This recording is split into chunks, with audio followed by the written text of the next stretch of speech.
Hello, Renegade marketers. Drew here, recording a cold open from warm Florida. Get it? For another exciting episode of Renegade Marketers Unite.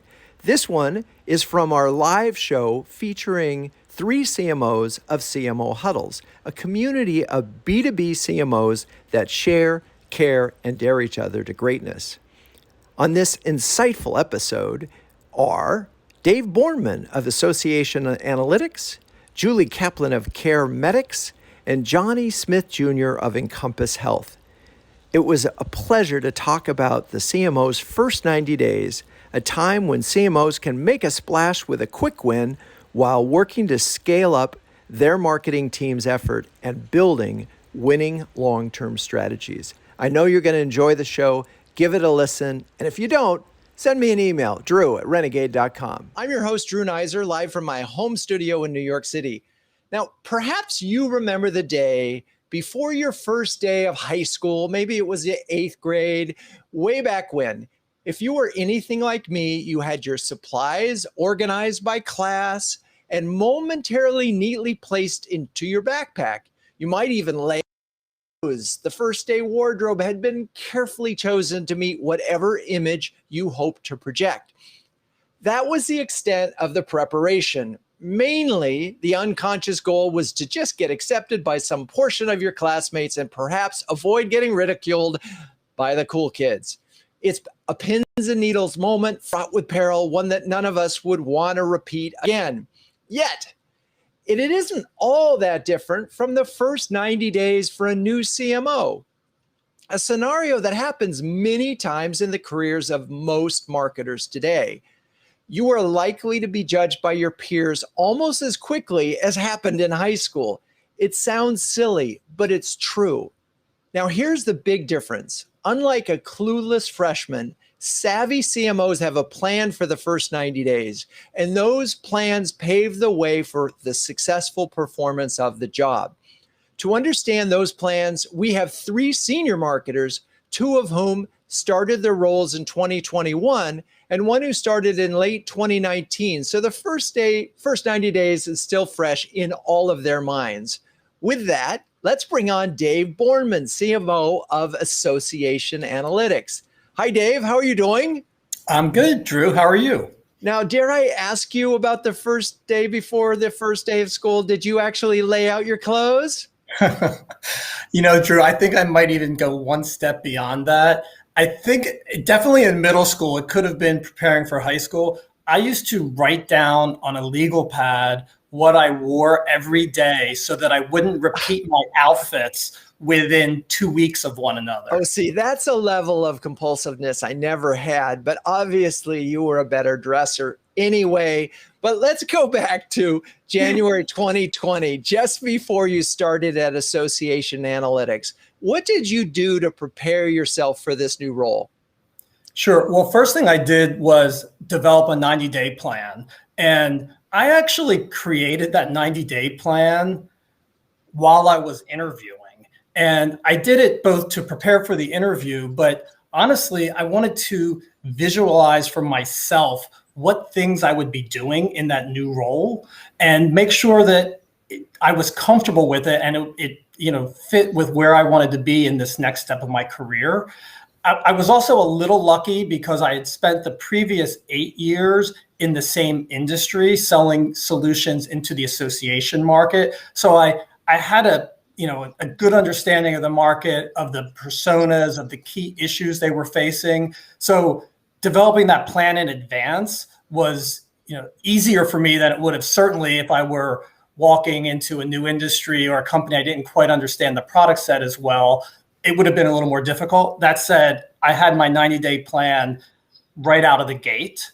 The other thing I did, you actually had recommended a book to me called The First 90 Days. And I read that book in advance. I would recommend it. It's like a lot of business books. I mean, a lot of them I don't think have a ton of new insights, but it's good to bring things into the forefront of your mind. So I would recommend that book. There are a couple good tidbits in it. I think I was looking through it to see what I highlighted in advance of this call. One of the things was, hey, understand 3 of the most important things that your boss cares about, and make sure that in every conversation you're having with him or her, you're bringing up those topics. And another thing that was interesting in there, they had this little, it was a table where they asked like 15 different questions, and at the end of it, you scored yourself, and it gave you both where you tend to prefer to spend your time, but also it identified where your blind spots were.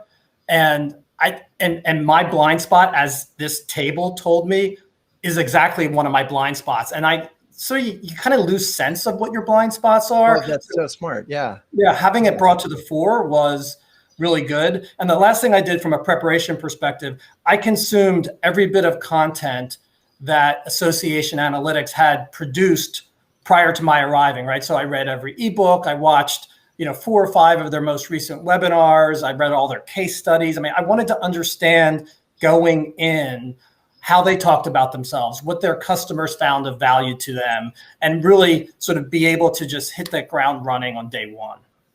And, I mean, you talk about the advantage that you had knowing the industry, because that's often a big part of that first 90 days and the first 30 days and having to do a listening tour. I'm wondering, and the fact that you did your 90-day plan as part of your interview process, I wonder if you had to sort of tweak it a little bit once you got in there and said, oh, it's not exactly the same. I mean, what sort of, as you started to go through that plan, did anything change? You know what? Honestly, not so much, really. Wow. Again, I mean, I definitely a unique perspective, having been in that industry for 8 years, right? I know that's unique, but when I look back both at the 90-day mark, I look back at my plan to see, okay, how do they do against this? And then even just yesterday in preparation for this call, I look back at it again, and it was a good, solid plan. I did everything that I had intended to do. And I think it, got me on a, positive trajectory for my role. And so I get all of that. And I thank you for referencing the book. I certainly enjoyed it. I actually found it a really good leadership book, and going way beyond the 90 days. I just thought the way they approached and thought about business and thought about what it means to be a leader was really interesting. So I'm a bigger fan of that book than I expected to be. But I guess what I'm wondering is, understanding your boss's 3 goals, did you share any part of your plan with your boss in advance? In advance of my first day? Oh, well, or let's put it this way, first day on. And how did you? Yeah. I totally did. In our first day, I took him through the plan. Or maybe it was the second day, right? But it was definitely time measured in days. Right. And obviously I wanted to make sure, even though I was confident coming from the industry, I did want to make sure I was on base and not missing something that was important, or not understanding something about the company or product set that I thought I understood. So we went through it right out of the gate. Got it. Okay. All right. Well, let's bring in Julie Kaplan, VP of Marketing at CareMetx LLC. Hi, Julie. Hello. How you doing? I am well. How are you? Okay, let's talk about, did you lay out your clothes before the first night of school? Come on. Probably. I don't remember. You're it was blocking. a time ago. Okay, fine. Let's talk about your, fast forward to your first day at CareMetx. Were you as prepared as Dave? Did you already have your 90-day plan? I did, and I read the same book recommended by you. And like you and like Dave, it seems like I am a planner. And I was brought to CareMetx to build a marketing department. So for me, there were really 2 plans to think about. The long-term plan, how to build a marketing department that generates value for the company. And then the fast start plan, what knowledge do I need to acquire to have a really well-informed plan? So I broke that up into 3 bodies of knowledge. There's the broad understanding of marketing and what you need to do to build a new department, an industry understanding and context, which Dave had the benefit of already having covered, and a company-specific understanding, which is really hard before you walk in the door. So for number one, the broad understanding, box checked, 20 years of experience or so is enough to, get you started. Number two, then there's the industry context. I had some of that because I've been in, the same ecosystem where CareMetx lives, but I did have some knowledge gaps. So I took note of what those were. And luckily, there were some really good analysis that were shared with me in advance of day one, so I could incorporate that into my learning. And I read as much as I could possibly think to and get my hands on. And then number three, there's the company-specific, understanding, the people-specific understanding you need to have to be successful in a company.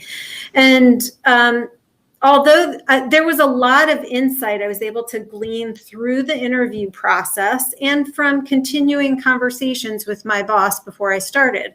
So by identifying the knowledge that I had and identifying the gaps in knowledge, I started day one with the 90-day plan, but a lot of that was, how do I focus my attention on getting the learning I needed to have a really great long-term plan, whatever long-term means for marketing. So a lot of planning went into that. And you had this, I love the idea of the long-term and the fast start plan. What exactly was it? How did you figure out which one you're going to spend your time on? I honestly spent a lot of time trying to engage with people in the company and learn the history of the company. So I didn't make those kind of mistakes of undoing things that people had worked hard to build up so I really spent a lot of time trying to figure out, focus on the key points I needed to understand about the company, how the company operated, the company culture, the people who, had the most influence and would be the most helpful. That's where I spent a lot of my time and energy. So looking back on those first 3 months, what did you do that really sort of helped you get past those? And what was sort of one or two things that really helped? I'm sorry, I'd get past... After you got past those first 3 months. Oh, after I got past the first 3 months. Sure. That's a good question. I felt like I was learning all the time and making adjustments to the plan all the time. So I really just refocused all of my attention on the plan, making plan adjustments. And that's really where I spent most of my time. Got it. Okay. And so as you're thinking about this, one of the things that I really like is this, the long-term plan and the fast start plan. And I think that that's so important in these first 90 days, because there is an expectation. Okay, Julie, you're on the job. You've been here 3 months. What's happening, right? Yeah. How much pressure was there on you, and how did you sort of handle and deflect the first 3 month pressure? Okay, marketing, show us that you can do something.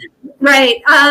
There is a lot of pressure, and there's a lot of misconceptions about, how long it takes to produce something in marketing. So I felt, almost every day that I was making really, really good progress on the behind the scenes kind of, marketing building that you need to do, identifying the right technology, putting playbooks in place.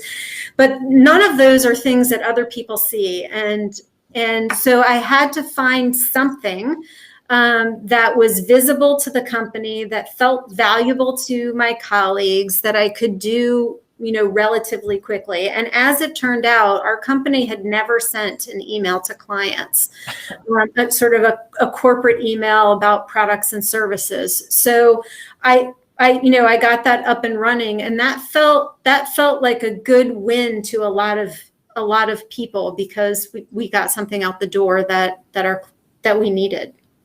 There you go. Sometimes it's as simple as an email to customers. All right. There we go. All right. Let's welcome Johnny Smith, Jr., VP of Marketing Services at Encompass Health and star of episode 233 of Renegade Thinkers Unite. Hey, Johnny, how are you? Hi, Drew. How are you doing? I am great. Thank you. I won't embarrass you by asking about whether or not you laid out your clothes for school. But I will ask you, you were the only one of the three who started in their role before the pandemic in December 2019. How helpful was it to you, thinking back on it, that your first 3 months were in the office 100% of the time? It was outstanding, Drew. Completely outstanding. It was our old normal, right? And it really helped a lot. I mean, it allowed me to truly appreciate the value of a face-to-face interaction. When you're new to an organization and new to the entire city and state and new to the Southeast, there's a lot to learn about just the culture of the community, but also the culture of the organization as well. So you have to first take your time to listen to all your respective team members. And, we're a 40,000 person organization. I have a large team. It takes a lot of time to get to know people and really understand who they are, what makes them click, what are they doing well, what's not working, things of that nature. The second piece that we really looked at from my standpoint was to understand all the key players here. There's a lot of individuals leading many, many different departments. I want to understand what their roles are, how they have interfaced with marketing in the past, how they've interfaced with what they see as valuable for marketing from our standpoint. Because I thought it was important that I understand and listen to my team. And secondly, understand and appreciate the alliances that were created within the respective key leaders, my peers across the organization. And I think the third thing that I really looked at here is to understand the direction of the company and the strategic objectives of the company as well. How does the dollar flow through the organization, and who is the target customers that we're trying to reach every day? That was extremely valuable for me to best understand. And so what I'm saying to you is the first 3 steps of everything that I did was about listening and asking questions. It wasn't about articulating a vision. It wasn't about articulating a marketing plan. It wasn't about redesigning your team. It was first to listen to these different groups, your own people, your key peers across the company, and then understanding the strategic direction where the company is going. And I think the fourth and fifth, and I want to touch on these because I think it's relevant for the discussion, is that's when I then set our vision. I set the culture that I was going to create a company, a marketing department, marketing enterprise built on value. That's when I set my guiding principles for our department that we would all follow by. And then the fifth step was then, so how do we create and redesign the team to align with that vision of truly building the brand, the vision of enhancing the digital experience, and the vision of being a customer-focused organization built on research. And once we were able to identify what that vision is, we aligned our team to that vision, and we had to make some difficult changes to actually get there. And then from here on out, it's been mostly focused on building. It's time to keep building the team, building and growing the team so we can get to that North Star that we're trying to achieve. And as we build, it's important that we continue to assess, do we have the right expertise within our operation? Either that's through staff resources or that's outside agency support that comes and helps us accomplish our overall strategic objectives. You've laid out a lot, and I want to go back to your first 3 steps. There was one in there that you mentioned that I think was so important. You mentioned understand how the dollars flow, and I think it was both an understanding of where the money comes from for marketing, but I think you were really saying understanding how the business makes money. That's and exactly right. Boy, I got to tell you, that just feels so right. So the next part of this, in those first 3, which we'll call the grand listening tour, how long do you give yourself for that? And then I want to come back to, again, another thing that you said, just for the listening portion and understanding your key players. I gave myself around 60 days just for that. And just 60 days of all, to use your terminology, listening to our internal team, your alliances across your other department heads across the company, and then of course understanding the strategic objectives and how the money flows through the organization. And the other thing that you mentioned that's so important, and that comes up in the book, is building allies, figuring out who are your allies and who, frankly, probably aren't, because that's so important, because there might be people who could be roadblocks. But, marketing is a team sport, not just within marketing, but within the whole organization. So if you don't have allies, you're not going to be very effective. All right. I know I'm stating the obvious to you. But I also wanted to just sort of put a punctuation point on the 60 days, because I have certainly experienced the other end where I have seen CMOs come in the first month and throw work away and throw things away before they even have a real understanding of the business. And so I'm always flabbergasted at that, at the sort of the potential, and the pressure is on to show quick returns. I get that.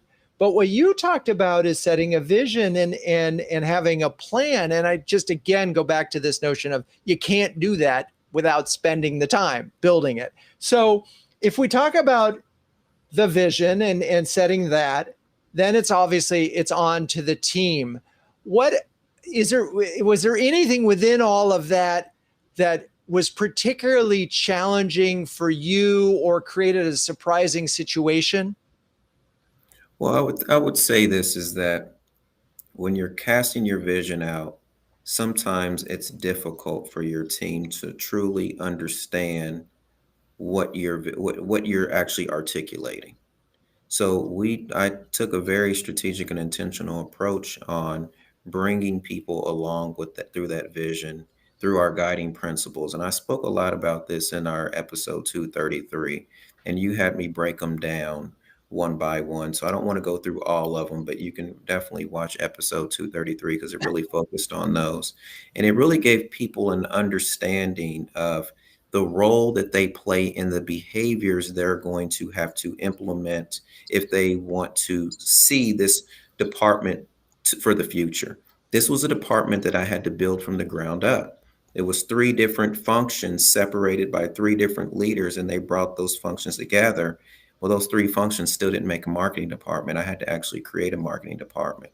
And it started with a marketing department based on research and understanding the business, understanding how we connect to the overall business. It wasn't a department focused on that before. It was more of a tactical solution based functions where the squeaky wheel gets the oil, right? Whoever barked the loudest, we gave them their food. And we had to change that mentality, because that's not necessarily that's value in serving a customer, but is that value in actually moving the needle on helping the company grow? And that's what marketing has to continue to do, is making certain that we're moving beyond just supporting our peers across the board. It's keeping our eye focused on who that key stakeholder group and helping them actually consume our services or our programs or our product that we're promoting.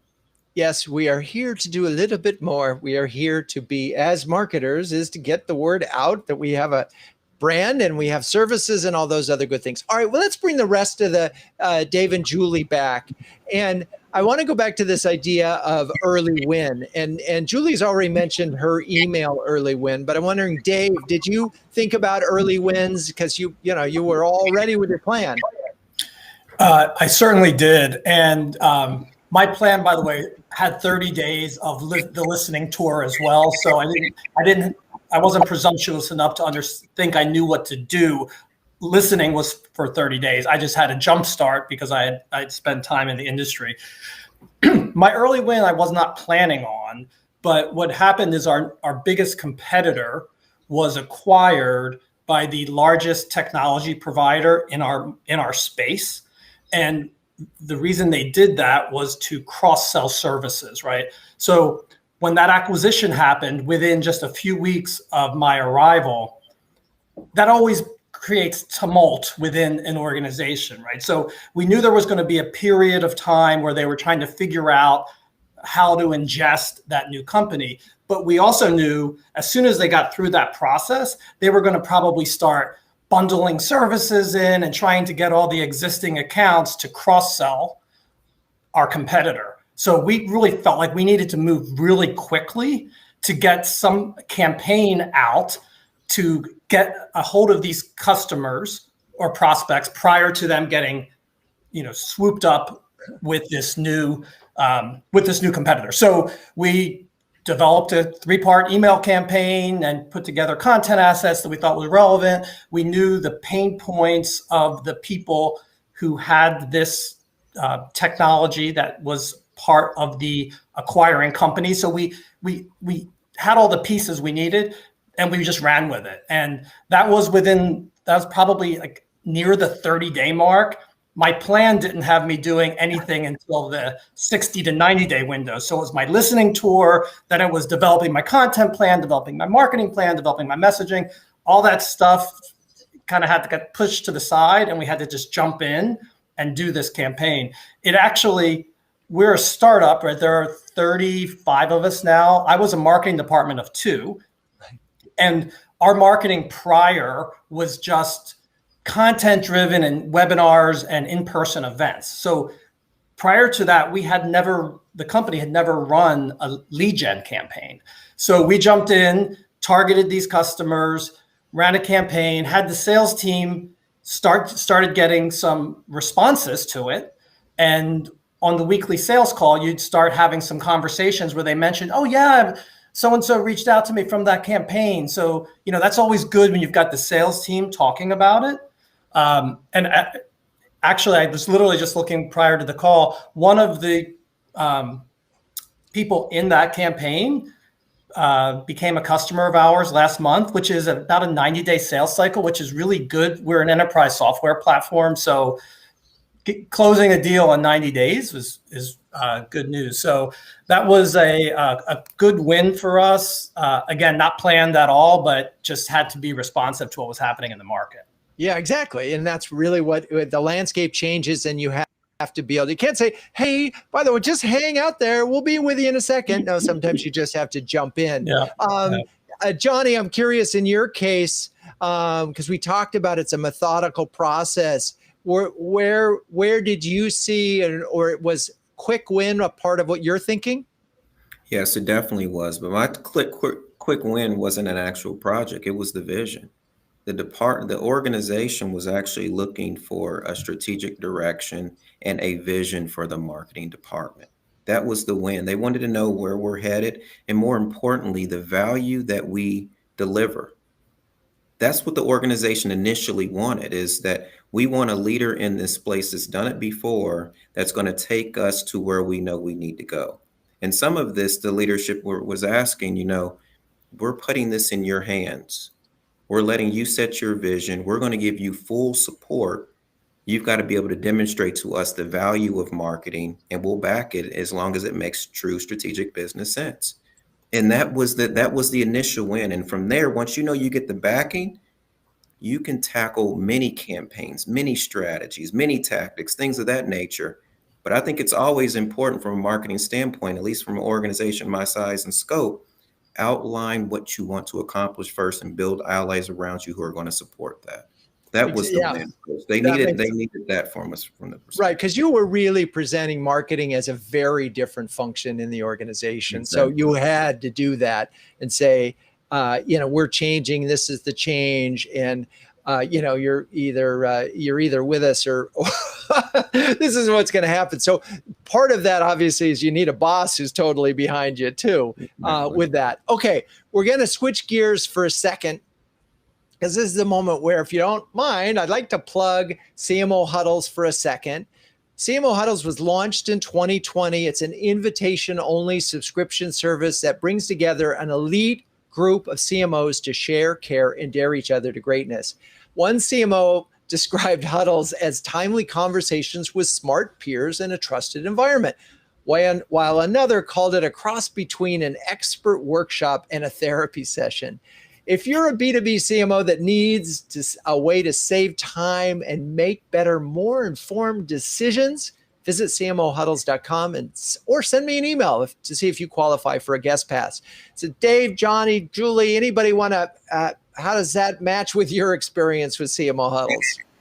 It's consistent with my experience. I feel very fortunate to be a member of CMO Huddles. I've been exposed to new technology and strategies, and I can apply them much faster and smarter because I get to learn from my fellow huddlers. So I feel like just by listening, I've tripled my experience. That is awesome. I love to hear that. Dave, any thoughts? I completely echo everything Julie said. For me, there's also a sense of you're not alone. A lot of the things you struggle with is you're sitting in that top seat. Everyone's turning to you for answers, and you just don't have all the answers, right? You never do, but sometimes your peers do, right? So I feel like I can have a place to go when I need some advice, counsel, new ideas. And they come out of those huddles every month. It's really, really valuable. Thank you. And Johnny, anything to add on that? Yeah, I would say, definitely echo Dave and Julie. I think it's best to surround yourself around people that are smarter than you. And believe me, there's a lot of people on that CMO huddle that's a lot smarter than Johnny Smith.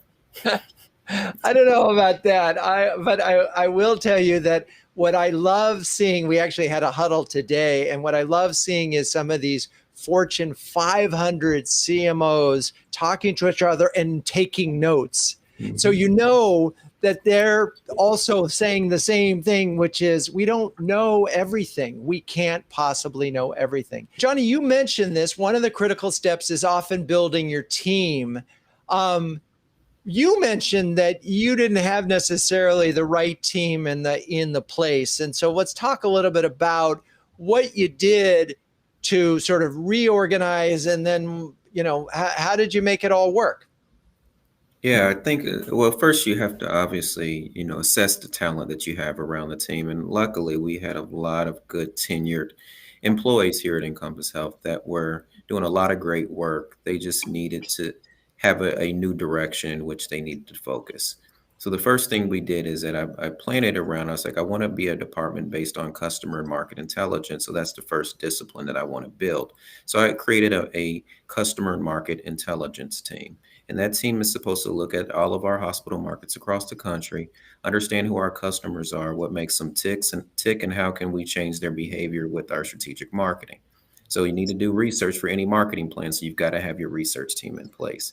The second thing I looked at was our brand marketing team. And I went out and recruited a former colleague that I worked with at a previous health system as well to run that department. The brand marketing team consists of our graphic designers, our videographers, what we call our regional marketing managers, which are equivalent to like a product manager, as well as one of the most important one is our project management team. The project management team is the glue that holds it all together, from all the media buying to all of the various departments working together to the interactions throughout the field, because we have 140 hospitals across 40 states. Another key discipline that we created is digital marketing. When I first started, was just one person providing website updates. This is for a multi-billion-dollar institution, which is a Fortune 500 company.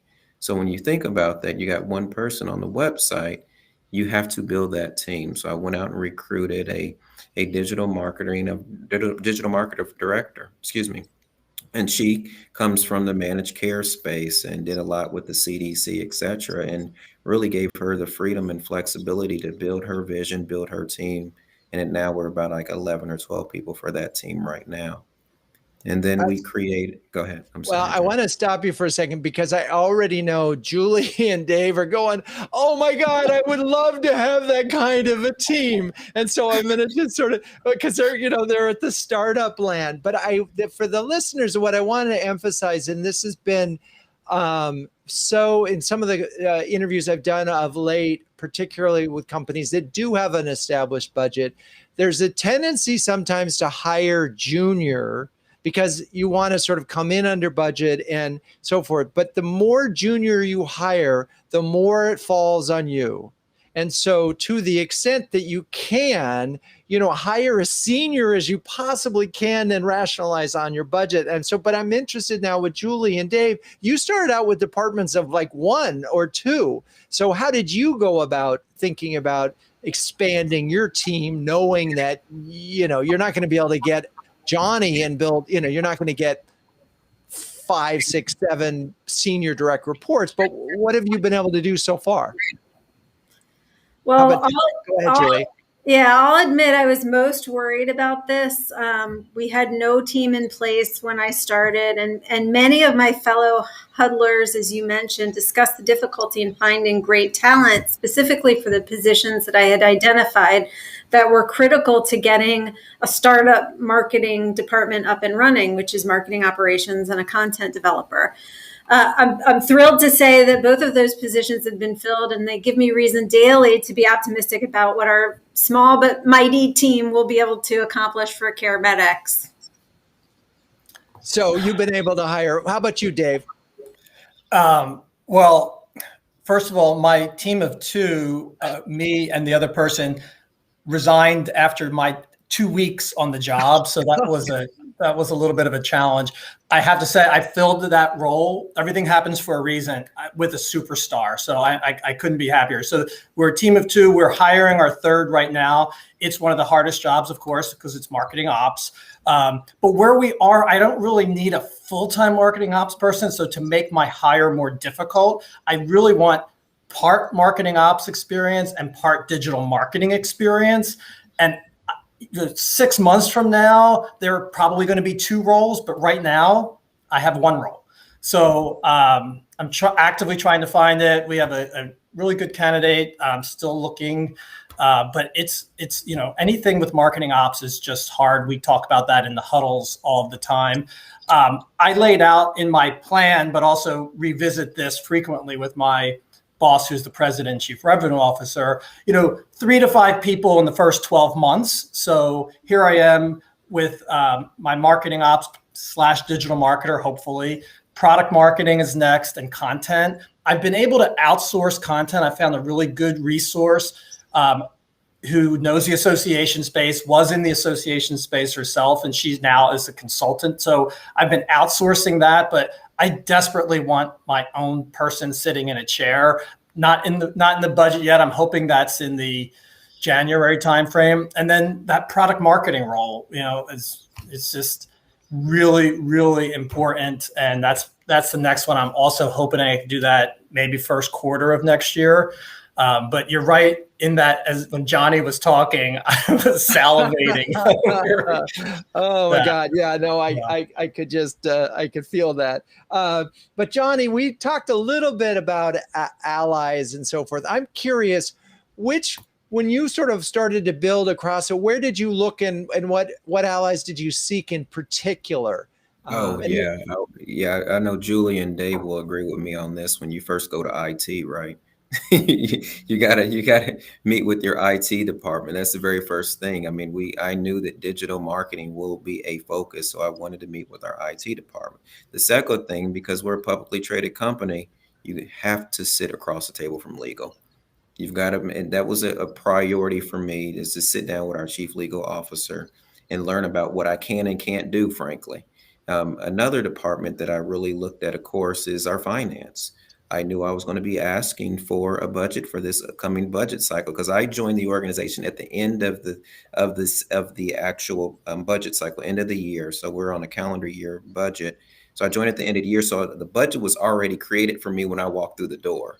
So I was meeting with our finance team and planning for actually 2021, because 2020 was already allocated. So that was an interesting. And then also, because a big focus of our team, of our organization, is on growth, and it's about, setting up joint venture partnerships or growing to new markets across the country. I sat down with our development team, which is focused on a lot of mergers and acquisitions, and to best understand what their strategies are, what research they're looking at, and where we're headed for the future. So I wanted to look at the strategy. I needed to meet with our IT team, legal, and finance. Interesting. And Dave, Julie, where did you go first from an allyship standpoint? I know, again, we're dealing with small groups, but what was your first ally outside of your boss? So I focused on the people team. That's where marketing communications happened before I started. There wasn't a marketing department, but that's where marketing communications happened. And also knowing that there was a marketing department of one that would need to be tripled, it was important. It was an important relationship to establish. So I think and we want to make sure that we have a very strong corporate culture. So it was important to me, and continues to be important to me, that the messages that occur internally are pulled through every communication that we have. The product team, I wanted to make sure that we established a good, strong relationship with the product team, because we needed to have a lot of knowledge transfer from them to us. And with a relatively early stage company, there wasn't a lot of documentation. So we did need to have conversations about process and how to move information about products to us. And then, of course, the customer success team and the sales team. To me, that those are long-term relationships that we need to maintain. Interesting. So, and a different order, and of course, it's going to depend on your organization. Dave, what was your order? Number one was sales, for sure, and that's always for me where I start. Being in marketing for as long as I have as an old person, I understand the importance of brand. I'm just launched new brand purpose, and I'm all in brand. At the end of the day, though, in B2B, it's sales, and you've got to understand what's happening within the sales channel, not just with the sales VP. He's absolutely the ally that I needed to develop first and foremost, and I'm still nurturing that relationship. Product is probably a close second, but sales, the sales executive. But for me, again, we're a startup. It's a smaller organization. We have a sales team of, I think, seven reps right now reporting into the VP of sales. I'm developing those relationships as well. I mean, I just need to know what's happening, where the rubber hits the road. And there's no better way to help me as a marketer than to understand what's happening there. So that's where I've been focusing my building of allies. Yeah, it makes so much sense. And in the case, and what was interesting, it came up in the huddle the other day about, as a CMO, you want to be able to report your numbers, and you want to go say to the board or your CEO in some special presentation, you want to say, hey, we're doing great, we're filling the pipeline. And what was so interesting is if you say that too enthusiastically, and the sales guy, then the board will say to the sales guy, so why aren't you closing? Is there a problem with sales? So this alignment with sales is so critical on every level. From a number standpoint, how you're going to measure it, what is a lead, all of these things, and getting that early on makes, is just so critical. Okay, well, there's another expert that is always with us on this show. His name is Benjamin Franklin. And of course, this is the moment where we ask, what would Ben Franklin say? Tried to go deep on this one, so stay with me. Let us beware of every word and action that may betray a confidence in its success, lest we render ourselves ridiculous in case of disappointment. I think what he's kind of saying is under-promise, over-deliver. Don't over-promise and under-deliver. And so in those first 3 months, we've all talked already about listening and being careful about what you say. But there is a point where marketing does have to make some commitments, but it doesn't necessarily have to be month one. And so I think that's what Franklin is confident about. Okay, I want to ask sort of a personal a question that, I know that when I start something new, I put a ton of time into it, and I really don't stop until my body just gives up and says, you got to stop. But I'm wondering, for particularly Dave and Julie, you're new on the job, you're not commuting. Are you putting in crazy hours that you might have not put in because you don't have to commute? Yes. I mean, for me, it was, There are a couple of things that are unique in my situation. One is I hadn't been working for the previous 6 months, so I was ready. I mean, I just wanted to dig in. There's so much to do. There's just so much to do. And that's really part of the reason I was hired. I knew what it looks like. I knew where we're headed. I knew what we need to do, and we just need to do it, right? So, I mean, I worked more hours in my first 90 days than I have in 20 years, to be honest. But this is the thing. I loved it. I still love it. I feel like I'm where I'm supposed to be in my career right now. So it didn't feel like work to me. I mean, okay. I was just doing it. Is it long-term sustainable? Absolutely not. I'm not working right now as many hours as I was those first 90 days, but those first 90 were out of control. Got it. How about you, Julie? Ditto. And I ask because here's part of the challenge is that when your employees see and realize that you're answering emails at 4 a.m. and that they're getting emails from you at 6 or 7 or 8 or 9 o'clock at night, unless you're clever and do send later kind of things, they're going to see that and they're going to think, oh my God, this person is a workaholic. I got to do that too. And I want to mention something that I heard in a huddle that just blew me away. Recruiters are now saying, don't use the term fast-paced environment in your ads. That's a signal to Gen Z and millennials. It's a sweatshop.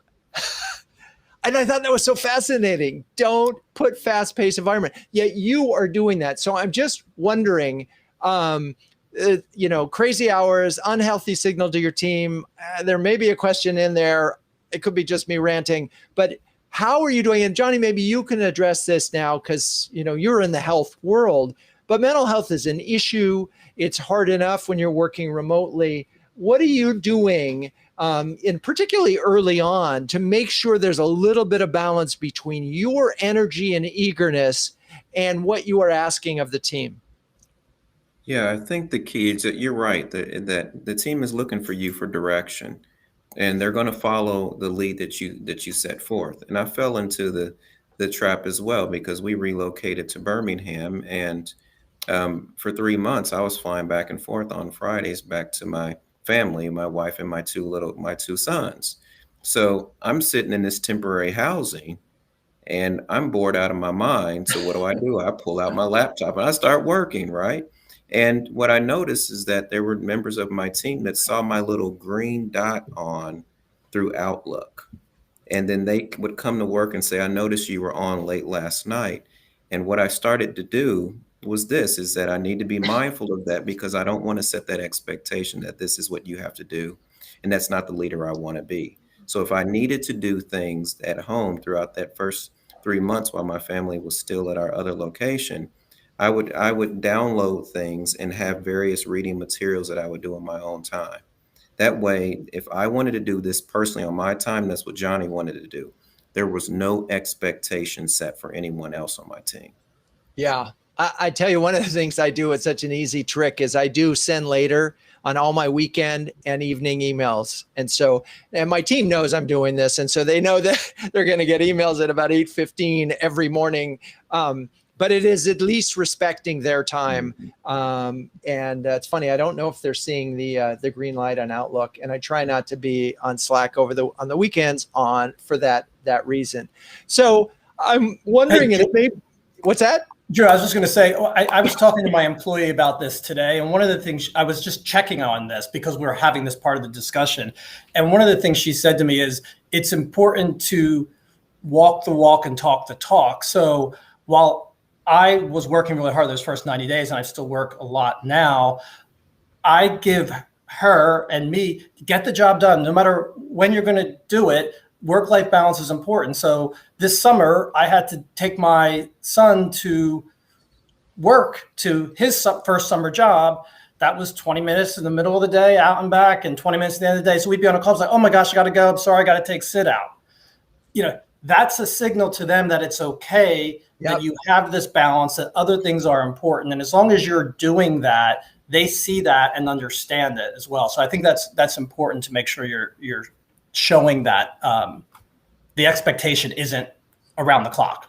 And as I'm thinking about it, I'm thinking of CMOs that I've seen in their first 90 days. And there are some of them, it's like a whirling dervish, and the energy and the pressure that they're putting on their employees is as intense as the pressure they're putting on themselves.